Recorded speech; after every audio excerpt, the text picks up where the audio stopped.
Hi everybody, I'm Ron Cantor and this is your Israel Connection, which is sponsored by Tikkun Global and Messiah's Mandate. What we do is we take a weekly look at the news here in Israel and then share it with you. I want to encourage you to like, to share, get your friends involved. They need to know what's happening here in Israel. And please go to tikkun.tv, sign up for our newsletter, and when you get time, visit messiahsmandate.org. You can read all kinds of blog, video, etc. Yeah, let's get to the news.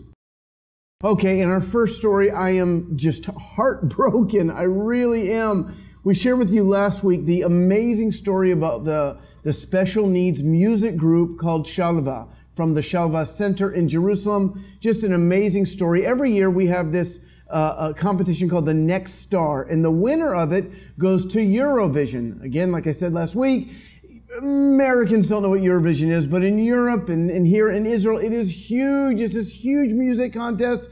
And this year in the competition, it's called the Next Star, Chava. There was a band, a couple of the young people, they have Down syndrome. The two lead singers are blind. They're just... You cannot not cry. You cannot not cry. You must cry. And I've cried a lot. They're just sweet, special people. Anyways, they have done an amazing job and they made it all the way to the finals. So you're saying, Ron, why are you heartbroken? Because they decided to bow out today. Why? Because rehearsal is on the Sabbath. And half of the group, they are Orthodox. They observe the Sabbath. So I was reminded of the story of Sandy Koufax, great Dodgers pitcher who would not play on the Sabbath. Or Eric Little, Chariots of Fire. Da-na-na-na-na-na.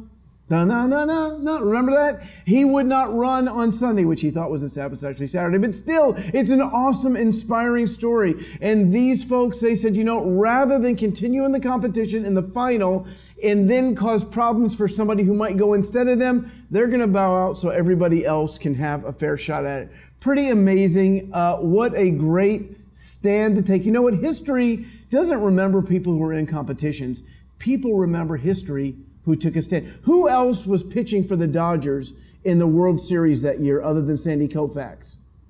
Yeah, that's what I thought. You don't know. Who did Eric Little who actually won the 100 meters that he didn't run in many, many years ago in the Olympics? What was his name? The winner. You don't know. I don't know. Nobody knows. Somebody knows. But the reason we don't know and the reason we remember Eric Little is because of the stand they took because of the faith. So, kol hakavod, which means in Hebrew, way to go, Chava band. So last night we had a great time at Nespa Cafe. Very intimate time of prayer and worship. In the middle of this, somebody heard the music and they just came in to find out what was going on. And one of our young ladies, Hillel, she spoke to her for about 20 minutes about faith in Yeshua. We just love gathering together. And then in Tiferet Yeshua on Fridays, I mentioned to you every week, standing room only. God is really blessing. I want to invite you to partner with us. Go to standwithmmi.org, make your pledge. Okay, so I'm trying not to do stories on the tunnels in the north, but there's new news every week about these tunnels. This week, because nobody believes that there's really tunnels there, that they think we're just like photoshopping and blowing things up and saying, look, it's tunnels. But you know what? There actually are tunnels that Hezbollah was digging to attack Israel from within. And this week, Danny Danon, our UN ambassador, he brought other UN ambassadors here to Israel, to the border, to prove to them they exist, and they saw them with their own eyes. Let me read you the words of Danny Danon. The ambassadors hear a lot about our border with Lebanon and Hezbollah. But when you come here and see the tunnel, you cannot argue with the facts. Iranian money reaches our border and threatens the citizens of Israel. We say clearly that Hezbollah has established its own state in South Lebanon, a state that advances terror operations against Israel. On the day that we move to defend ourselves and the UN will want to condemn us, the ambassador standing here will understand the reality. Because what will probably happen is Hezbollah will do something stupid. We will have to use our might to defend ourselves, and it's going to cause some damage in Lebanon. And those ambassadors, they've seen with their own eyes the tunnels that we now have destroyed.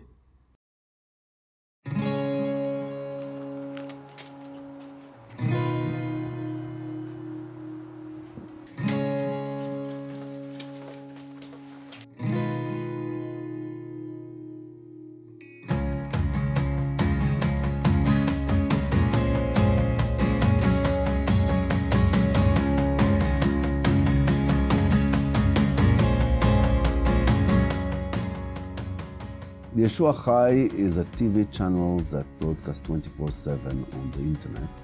The vision of Yeshua Hi is to share the good news with all Israel, to reach all Israel, that everyone in Israel will know about Yeshua the Messiah. Yeshua Hi broadcasting different programs that in Hebrew, everything is in Hebrew, and we broadcasting the materials that have been produced here in the land by other believers, together with our own production.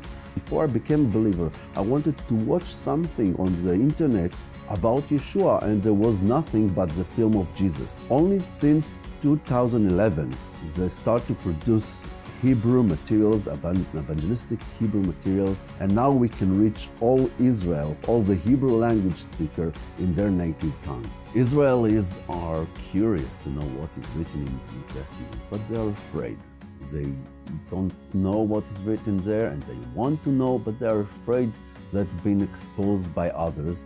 And by this TV channel, Yeshua Hi, it's able them to, in private way, enter into the website and to ask the New Testament and to read it by themselves.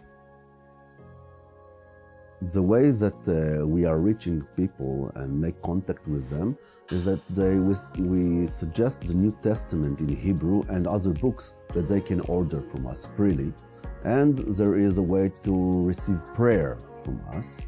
And people writing to us, they asking for prayers, asking for the books. We contact them on email that, hey, we prayed for you and we have a kind of a verse for you. Many people, I can say now 5-6 people, made a contact with the pastors here in Israel through us and became believers.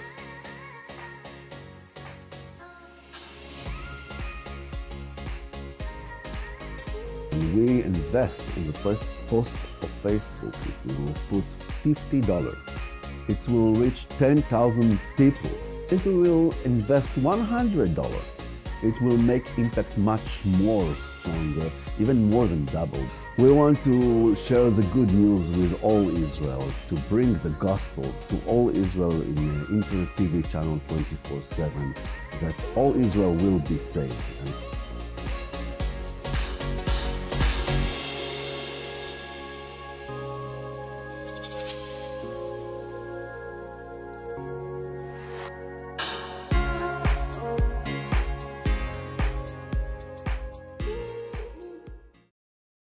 Our final story today is about the Ethiopian Jews. I remember my first time in Israel. It was in 1991. That was back when they actually had you could smoke on an airplane. Can you imagine that? You know, getting on an airplane today and seeing somebody smoking. I remember being in the back of that TWA airplane and just people are lighting up and it was horrible. But you know what? We landed in Israel and I didn't know it at the time, but I saw it in the news the next day that the same time that we landed, I think 16,000 Ethiopian Jews had been secretly airlifted in whether it was Operation Shlomo Solomon and Operation Moshe. I'm not sure which one it was, but they landed. They were secretly taken from Ethiopia.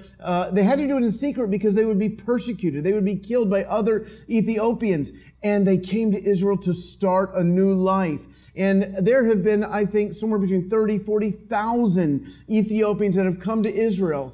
Yet there were 8,000 that have been left behind, and they have not been granted the ability to make Aliyah, to move to Israel. Why? Well, it's because they converted to Christianity. Let me explain. These were Ethiopian Jews, and then somewhere back in the last 100 or so years, they were forced to convert to Christianity. And so when the doors began to open for Ethiopian Jews to come back, many of them, again, it's not a real conversion, it's a forced conversion. Where the heart is, I don't know. All I know is that the rabbis didn't make it kosher, if you will, to bring them into Israel. So 8,000 have been waiting to come in, and they've been given permission to come in, but they've been coming in little by little. And here's the heartbreaking part of the whole thing. Excuse me. Israel has approved a plan to bring in over 8,000 to 9,000 in, but here's the heartbreaking part of it. There was an Ethiopian grandmother. She was ready to come this week. I think, was it 82? Let me just check. That landed this year. 82 Jews, they're called the Falashmora community, were brought to Israel on Monday. And this grandmother, She was about to see her grandchild for the first time, and sadly, she died in Ethiopia before she was able to get on the plane. I just can't even imagine what that poor daughter and the granddaughter are going through right now.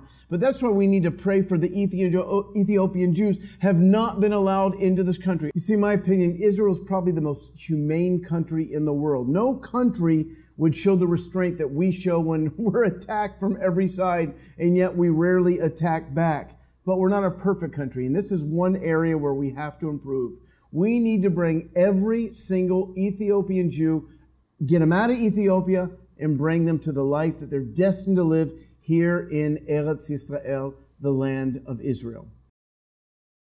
So yesterday, we sent out our email about our Israel tour. I love leading Israel tours. It's just, I love it every year to take people all around this country, see people's eyes open. You're not just going to walk where Jesus walked. You're going to see where he's walking today, because he's making fresh footprints here in Tel Aviv, in Haifa. You're going to visit ministries and your mind is going to be blown. Not to mention you're going to go back in time in history and see so many awesome places. Capernaum, Jerusalem, Magdala, where Yeshua preached. It's going to be amazing. But I got some bad news.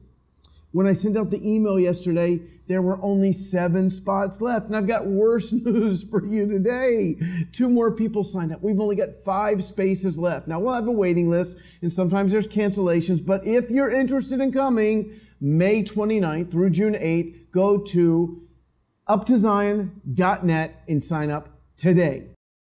Hey friends, thank you so much for hanging out with us a little bit this week. Please come back next week, and I'm going to ask you one more time, if you're on Facebook, go ahead and like this broadcast. Go ahead and share it on your page so your friends can see it. Continue to pray for Israel. We're going to continue to contend for the gospel here in Tel Aviv. Thank you for partnering with us. God bless you. Bye-bye. Shalom.